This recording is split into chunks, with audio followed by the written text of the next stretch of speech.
Hey guys, what's up? Ak-47 here, and today I'm going to be doing the review of the JG Ak-47 non-tactical version. First thing I want to say is that this is a very old gun.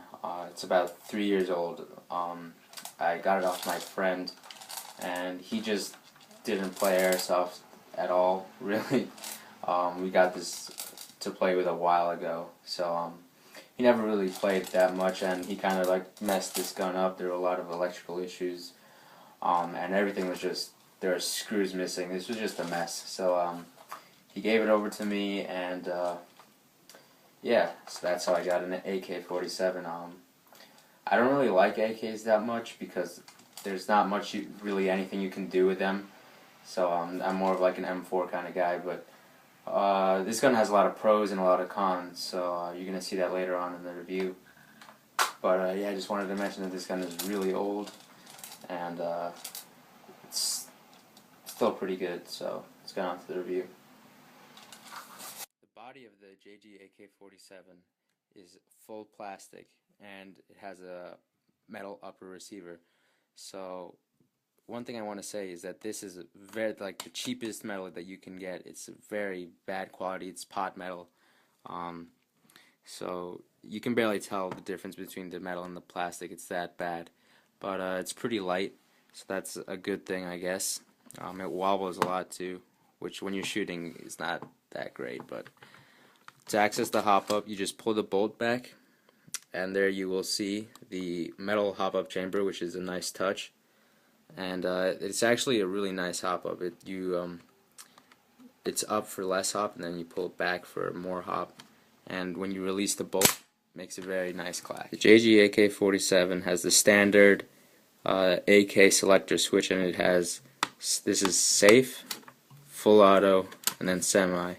When I got it, this was very loose and it didn't click into place at all, but that was an easy fix. Just had to tighten it.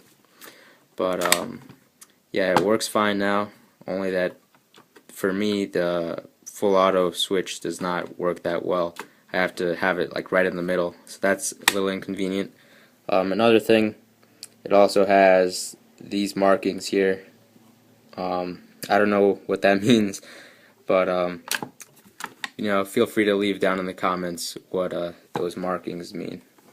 When you flip it over to the other side, you're going to see a serial number, as well as the sling attachment point here. I would not recommend using this because it is only attached by that little piece of metal, and that is going to most definitely break. As I mentioned before, the lower receiver is made out of plastic, so it's not very robust. As you can tell here, there are dents and there's cracks here by the mag well, so not really the best quality there. Moving down to the grip, it is actually a very nice texture. It resembles that of the JG Bar 10, so it's like very a rubberized feel, and it really grips your hand very well, very comfortable. It is a little bit small though, so for you guys with big hands, I'd recommend maybe switching out the grip, but overall not bad. Moving on to the front of the gun, you will see the hand guard, and this is probably one of my favorite parts of the gun because it is such a comfortable handguard, and it sort of, because it's black, it sort of like adds to that tactical feel of the gun, which I like. So sort of like a modernized AK, but yeah, very nice texture, similar to the grip and the stock. Moving on, the barrel here, it has an imitation gas tube right there, and the barrel itself is made out of metal. Everything here is made out of metal. You will also see another sling attachment point here, which is actually pretty strong, but it takes the strength of both sling attachment points to make the whole system work, so I wouldn't recommend using a sling with this. Here there's supposed to be some sort of cleaning rod thing here, but it didn't come with mine. This was missing, so I just made a makeshift one real quick. This is just a regular cleaning rod that I taped over with electrical tape. And moving up here, we have just a regular front sight assembly of an AK, and the gun also comes with an orange flash hider, which I electrical taped over. So yeah, very nice system. JG Ak-47 features the standard AK rear sight and front sight. It is only adjustable for elevation, as you can see, and the front sight is adjustable for windage only. So, pretty standard there. Moving on to the stock, it's made out of the same material that the grip and the handguard is made out of. So this is also where the battery is housed, and to access the battery compartment you just pull it down like that and it'll reveal the large type Tamiya connector. And this is a big stock, so it can hold anything from an 8.4 volt large type to a 9.6 mini. So not too bad, pretty nice stock.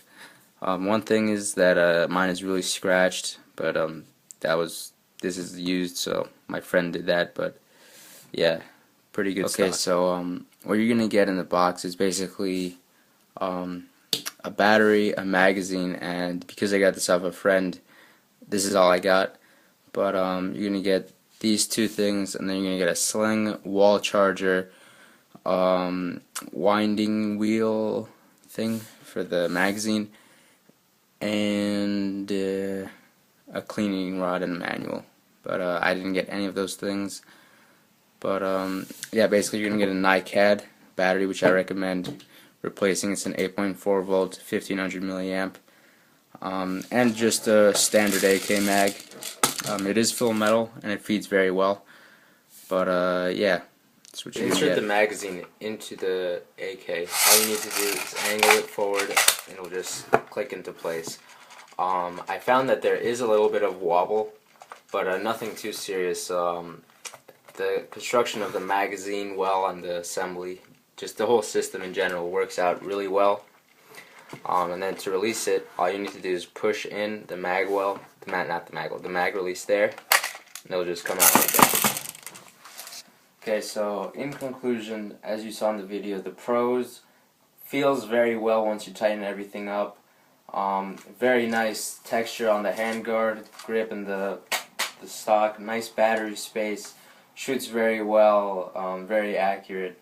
Obviously, you didn't see that in the review, but overall, the pros and the cons sort of even out. The cons being that the materials used aren't the best quality, and just, I don't know, just when I look at an AK, I kind of look for just this robust sort of, like, can go through anything kind of gun, right? And this, just with the pot metal and the plastic receiver, is just, that doesn't really work that well for me.